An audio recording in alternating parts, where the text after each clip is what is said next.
Well, Lucasfilm, Disney just dropped everything on us. I'm going to need to take a couple sips of this water here just to make sure I can get through all of this. You've probably seen the news. I'll leave a link to the article that's on StarWars.com regarding the future projects that Lucasfilm is going to be doing. And again, they pretty much announced everything today. Just wanted to kind of catalog this as far as what's happening and my thoughts on some of the projects. Got my festive sweater on because, again, Christmas time. This is great. So I'm going to run through this I'm not going to read the whole article, but just run through the highlights. The next Star Wars film we will be getting is not coming out until 2023, Christmas of 2023. So we have some time in between the Rise of Skywalker and our next film, which is going to be Rogue Squadron. I recently did a review on the Alphabet Squadron books. Again, I'm not huge on the squadron-based pilots and stuff like that. A lot of people like that. A lot of people love the Rogue Squadron books. It sounds like this might be a new generation of those people, and maybe not the people from the X-Wing books. But either way, Patty Jenkins who's been doing Wonder Woman and Wonder Woman 1984, is helming and directing the project. And she said in a video where she announced that basically her dad was a fighter pilot, and some of her fondest memories are, listening to and feeling and watching her dad do all this cool stuff with fighter pilot with F4s apparently. And so, very exciting project. One, it's good to know that we're getting another film. It is, of course, in theory, going to be another standalone film, which we did have. I think Solo was the last one. We had Rogue One and Solo. This didn't do as good as Disney wanted, but it sounds like we might be moving back towards a more standalone film model now that the Skywalker saga is done. So she says she wants to make basically the best fighter pilot movie ever. And given her background and her family history, she seems to know what she's going to be talking about, and so excited for that. The next film is the Untitled Taika Waititi film. We've known that he's doing a film for a while. It's still in the announcement about it or update about it. It talks about his humor and so I'm assuming it's going to be more of a comical style, maybe like Thor Ragnarok.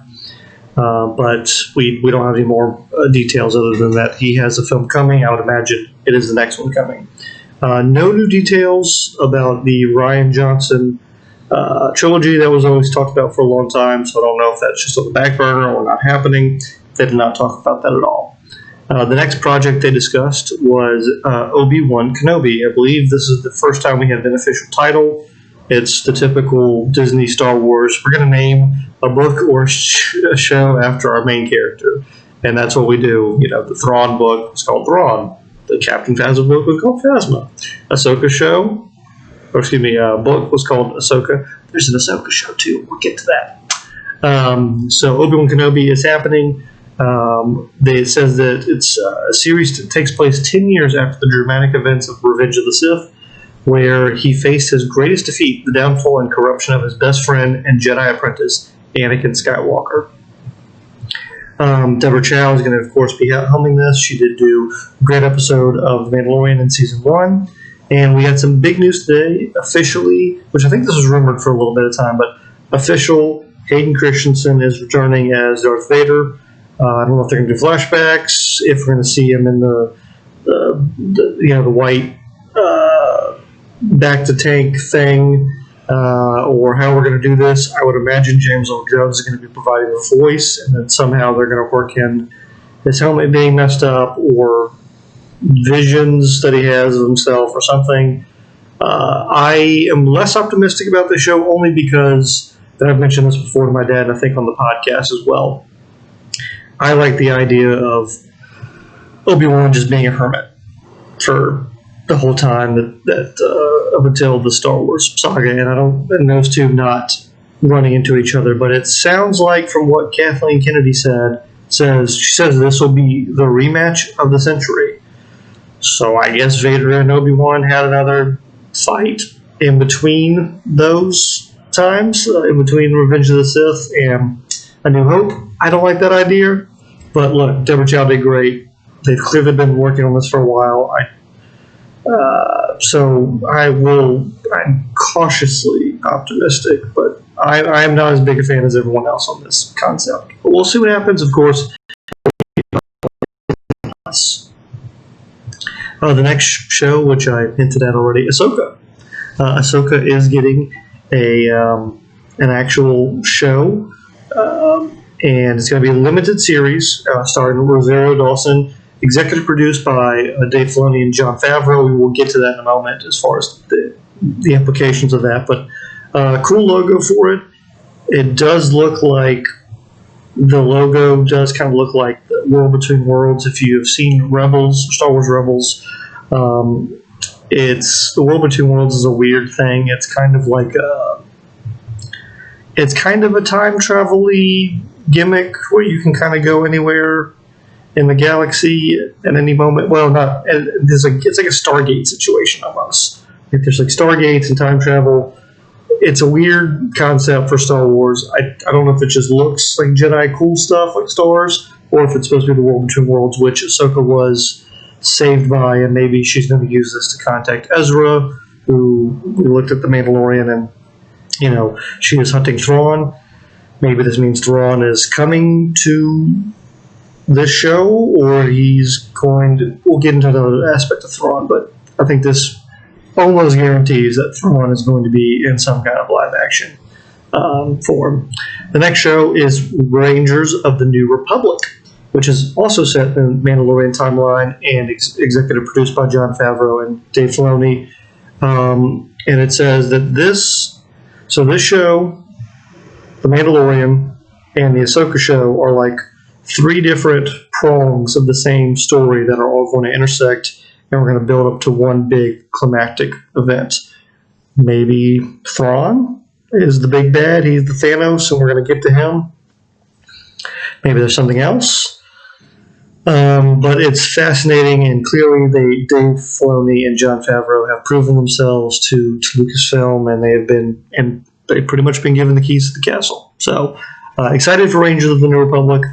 If I remember correctly, Cara Dune in the most recent episode of Mandalorian, as of this recording, was mentioned as being a ranger or like a marshal for the Republic. So maybe this is going to be kind of the gunslingers of the New Republic who are out in the Outer Rim territories, like trying to tame those areas for the New Republic. So trying to bring civilization to the West.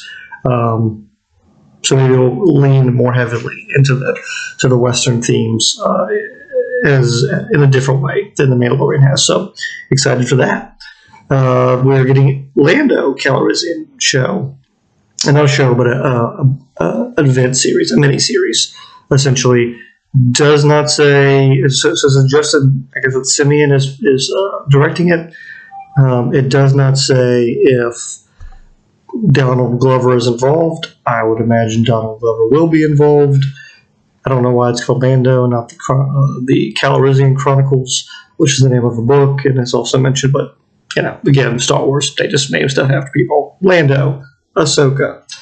So that is coming. So that'll be interesting. The next two things we got were shows that we already knew were coming, but we did get some behind the scenes.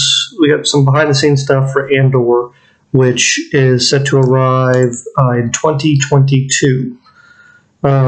So that is fascinating. We got a bit of a gap, so I guess this year it's going to be the Bad Batch, which we did get a trailer for. Looks awesome.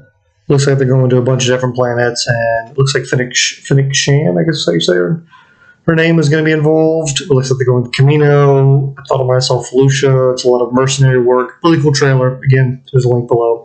But Andor is coming out in 2022. I think they did confirm in the video that there's going to be 12 episodes. They basically talked about how many different characters there are and how they're treating this like a film.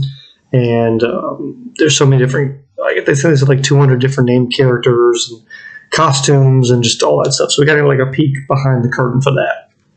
And again, the Bad Batch is also coming out, and we got a trailer for that, which they haven't given a release date for. I'm surprised, since I believe it's supposed to be coming out in 2021. It looks pretty finished. I would imagine that we're going to get through January and February, where we're doing a lot of High Republic stuff, and maybe this will come in early spring, in the March timeframe would be my guess. I don't know when they typically dropped Rebels and Clone Wars, but I think this will be a spring project, would be my guess. We got another new show. There's like 10 different things here. It's great, which is fascinating. Leslie Headland, who is an Emmy Award-winning nominated creator for the Russian Doll series. Never seen that. Heard good things. New Disney Plus show entitled The Acolyte. There's a really cool logo. And here's what it says in the description. It says, The Acolyte is a mystery thriller that will take the audience into a galaxy of shadowy secrets and emerging dark side powers in the final days of the High Republic era. I imagine that this will be a ways off as far as the actual show, 2023, 2024, but it's hard to predict what this is going to be about because we don't know anything about the High Republic yet. The book hasn't dropped, and we don't know how long the High Republic lasted. This could be around the same time as the books, or this could be right before the prequels. It's not clear. The Acolyte, a couple things come to mind. Could be... I'm going to take a sip of water, let me think. Could be something connected to the Sith. Maybe not Darth Plagueis, but maybe right before him, or some minor dark side users. Maybe the Acolyte, because I think the Acolytes are the people that are on Exegol. So maybe something in Exegol. I'm just fascinated by this because it's potentially bridged the gap between the High Republic and the prequel era, and if not, it's the High Republic, which has been the new toy, the new shiny toy that they're playing with. So I'm excited to see what that's going to be like. We got another new show. It's entitled Star Wars Visions, which is going to be interesting. It's an anthology series where they're going to be doing 10 different short films. They're giving it to Japanese anime studios to do kind of their own takes of different Star Wars. I don't know if it's going to be original stories or if they're just going to be recreating other Star Wars things we've already seen through anime. I get the impression it's going to be new stories. And the good thing with that anthology series is we can probably do Old Republic, High Republic, prequel. Like we can do a story in every era, and we can do a variety of different things and have it look really awesome, like a comic book brought to life. So Star Wars Visions will be interesting. I'm curious to see how long these animated shorts are, and what their definition of short is. But either way, more Star Wars, which is always good. The next series we're getting, and this is the last of the Star Wars related items. They also have a Willow show coming, but I don't really cover Willow here, although we did do Willow for the podcast, on our actual podcast. You want to check us out, Anchor, Twitter, or Anchor, Apple Podcast, Spotify, all the good stuff. So we're there. But the last the last story is called A Droid Story, and it's Lucasfilm and Industrial Light and Magic are working together to do a show that is going to be an epic journey that'll introduce us to a new hero guided by C-3PO and R2-D2. I would imagine this will be much more of a tech demo than anything else, given the fact that Industrial Light and Magic are involved. It mentions specifically animation, visual effects in the release, but either way, there's a lot of stuff happening. A lot of things happening. I don't know which project I'm most excited for. I would say I'm most excited for Ahsoka, Rangers of the New Republic, because they're just spinoffs of The Mandalorian, which clearly is going to be the cash cow for Star Wars. I mean, at this point, it's got 2 spinoffs now, and it's still got another season at least. And then The Acolyte, just because it's something new and different and crazy. So I think those are the 3 things that I'm most excited about, and I would say Visions as well, just to see what that's going to look like. But so many different things coming from Star Wars. I am curious to see what the next big drop of information will be. I would imagine it's going to be some time, but we know when our next movie is. We know what the next 2 movies is. Well, we know who's directing the second movie. So there's at least 2 Star Wars movies in the pipeline. In theory, another 3 if the Rian Johnson trilogy is still happening, and just a bunch of shows. I am surprised they didn't talk about a Rebels sequel or spin-off series, because I think that had been rumored for a while. But maybe the Ahsoka series is going to just be how we're going to end Rebels, and that we're moving more towards that. Yeah, this is crazy. Lots of Star Wars news. We're going to, for this YouTube channel and the podcast, we'll probably be doing reviews for all of these things, and top of the books, and maybe even the comics as well. So there's going to be a lot to talk about, lots of new shows, and just excited to see all of this. Let me know in the thoughts, your thoughts in the comments below. What are you most excited for? What are you least excited for? And if there's anything in particular on your wish list that didn't get checked off. There's a lot here. I mean, they pretty much checked most boxes. One last thought: the Acolyte, I'm going to imagine, is something dealing Force users, because most of these, well, I guess Obi-Wan is Force, so I was going to say most of these weren't Force related, but there's a lot there. I don't know. It's a lot of good stuff. Well, thank you for checking this out. Again, like, share, subscribe, all the good stuff, and I'll see you next time here on a podcast named Tim, with probably a lot more Star Wars.